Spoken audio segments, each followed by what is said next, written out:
There is something wrong about our way of thinking with our value system. Kill one man, it is murder. Kill a million, and you become a hero. And so we still believe that conflicts between nations can be resolved with war. And because we still do, we must prepare for war. The old adage says, to have peace, prepare for war. And we are forever preparing for war, inventing more and more destructive weapons. We now have nuclear bombs capable of destroying whole cities. But now we know that the radiation emanating from the explosion will affect even the country which uses the bomb. A nuclear war would destroy the world.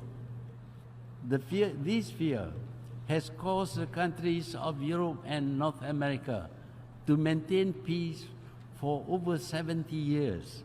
But that is not for other countries. Wars in these other countries can help live test the new weapons being invented.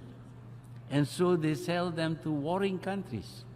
We see their arms in wars between smaller nations. These are not world wars, but they are no less destructive.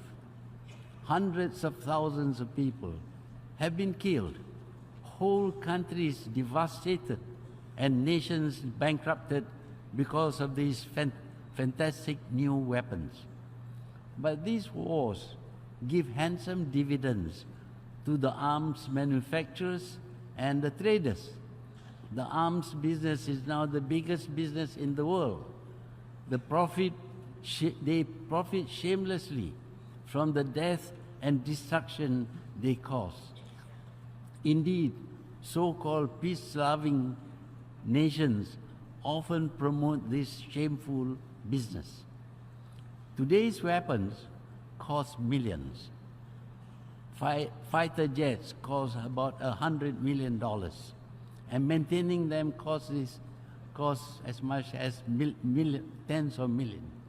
But the poor countries are pressured, persuaded to buy them even if they cannot afford.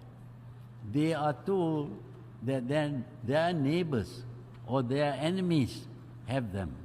It is therefore imperative that they too have these weapons.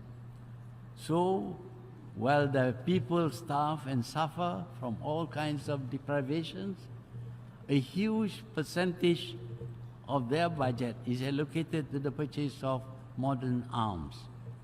That their buyers may never have to use them bothers the purveyors not at all.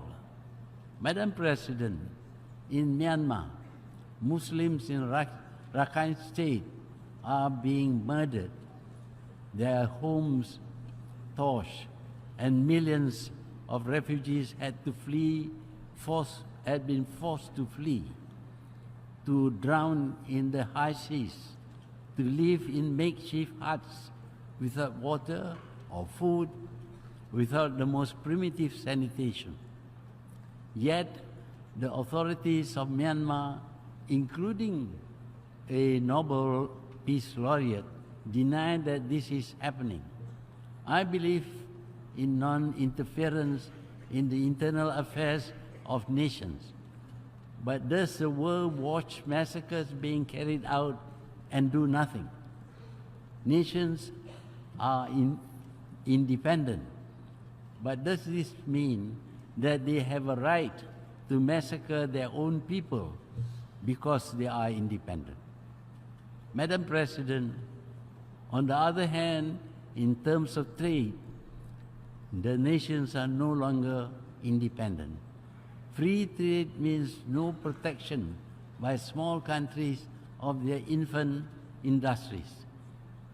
They must abandon tariff restrictions and open their countries to invasion by the products of the rich and the powerful.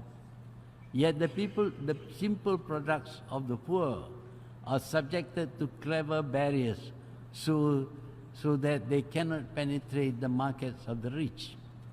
Malaysian palm oil is labeled as dangerous to health, and the estates of these palm oil trees are destroying the habitat of animals. Food products of the rich declare that they are palm oil free. Now palm diesel are also condemned because they are decimating virgin jungles.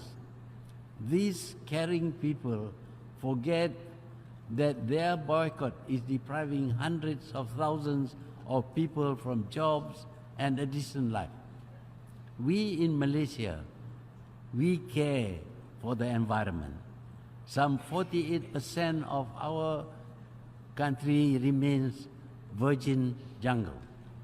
Can our detractors claim the same for their own countries? Madam President, Malaysia is committed to sustainable development. We have taken steps, for example, in improving production methods to ensure that our palm oil production is sustainable. By December 2019, the Malaysian Sustainable Palm Oil Standard will become mandatory. This will ensure that every drop of palm oil produced in Malaysia will be certified sustainable by 2020. Madam President, all around the world, we observe a dangerous trend to inward-looking nationalism of governments pandering to populism, retreating from international collaborations and shutting their borders to free movements of people, goods and services, even as they talk of a borderless world of free trade. While globalization has indeed brought us some benefits, the impacts have proven to be threatening to the independence of small nations. We cannot even talk or move around without having our voices and movement recorded and often used against us.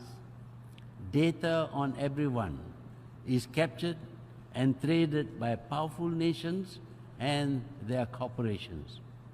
Malaysia lauds the UN in its endeavors to end poverty, protect our planet, and try to ensure everyone enjoys peace and prosperity. But I would like to refer to the need for reform in this organization. 5 countries, on the basis of their victories in wars fought 70 years ago, cannot claim to have a right to hold the world to ransom forever. They cannot take the moral high ground, preaching democracy and regime change in the countries of the world when they deny democracy in this organization. I had suggested that the veto should not be by just one permanent member, but by at least 2 powers backed by 3 non-permanent members of the Security Council. The General Assembly should then back the decision with a simple majority. I will not say anymore. I must admit that the world without the UN would be disastrous. We need the UN. We need to sustain it with sufficient funds. No one should threaten it with financial deprivation. Madam President, after 15 years and at 93, I returned to this podium with the heavy task of bringing the voice and hopes of the new Malaysia to the world stage. The people of Malaysia, proud of their recent democratic achievements, have high hopes that around the world we will see peace, progress, and prosperity. In this, we look towards the United Nations to hear our pleas. I thank you, Madam President.